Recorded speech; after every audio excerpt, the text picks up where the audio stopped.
Okay, as promised, we've been talking about the use of vaginal estrogens after breast cancer for symptoms of vulvovaginal thinning, dryness, and pain. And I promised you that I would talk about vaginal lubricants and which ones are the best kind to use. So there's a bunch out there, and it can be really confusing. And you kind of, tend to just go to the chemist and have a look on the shelves and sort of furtively grab something and go, that'll do. But in actual fact, there's a big difference between the different types. And if you want to know more, have a look at the WellFem blog page and the webinar that I did with the pelvic floor physiotherapist, which was about sexual issues around menopause. That's particularly helpful because Marita O'Shea, she's a great pelvic floor physio, and she talks a lot about sexual pain related issues and lubricants.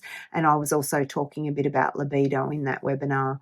Okay, so the different types of lubricants. You've got your water-based lubricants, and you've got vaginal moisturizers, and also you've got the silicone and oil-based lubricants. What's the difference with these? Okay, vaginal moisturizers tend to be water-based and tend to be designed for everyday use. So for women who actually have quite a lot of vaginal dryness, which causes them discomfort, perhaps just wearing jeans, riding a bike or a horse, just crossing their legs, just for everyday comfort, you can apply this water-based vaginal lubricant or vaginal moisturizer.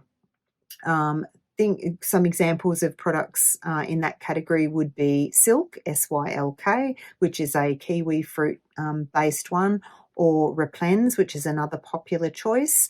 I like the Yes brand lubricants, which you can buy online, and they have Yes VM, which is the Yes vaginal moisturizer. So there's a variety of water-based vaginal moisturizers on the market, which help to retain moisture in the vaginal tissues and are very readily and quickly absorbed into the vaginal tissues.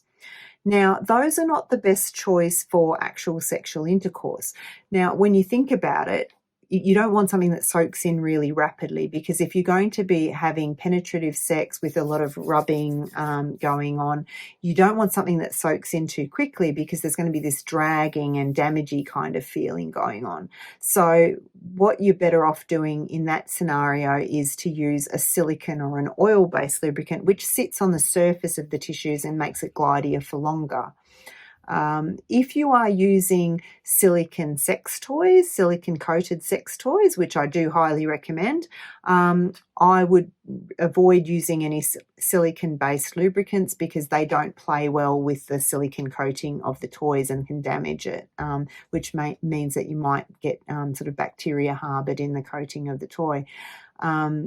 So in that scenario, I would be using an oil-based lubricant, maybe an oil itself, like coconut oil is great because it's a natural oil that doesn't smell or taste bad, and it's, kind of antibacterial, but it's very, very runny, so it can be a bit messy on the sheets and stain the sheets.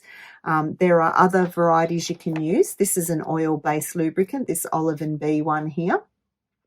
It is olive oil and beeswax in an emulsification, which isn't so runny as oil, so it applies nicely and it sits on the surface of the skin for a long time.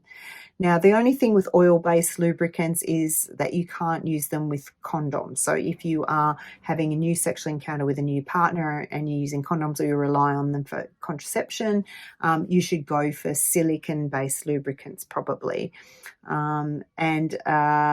Yeah, that's the main points I would say about that. Another little trick that my friend Marita O'Shea, the pelvic floor physio, likes is to put the oil or silicone-based lubricant on yourself before intercourse, and use the water-based one on your partner, so that the two layers glide over one another. It's sort of glidey sort of effect, called the double glide. There you go. So I hope that's helped to, educate you a little bit about the different types of vaginal moisturizers, vaginal lubricants, and the different roles that they play. But as I said, have a look at that WellFem webinar on sexual issues around menopause if you want a little bit more info on that.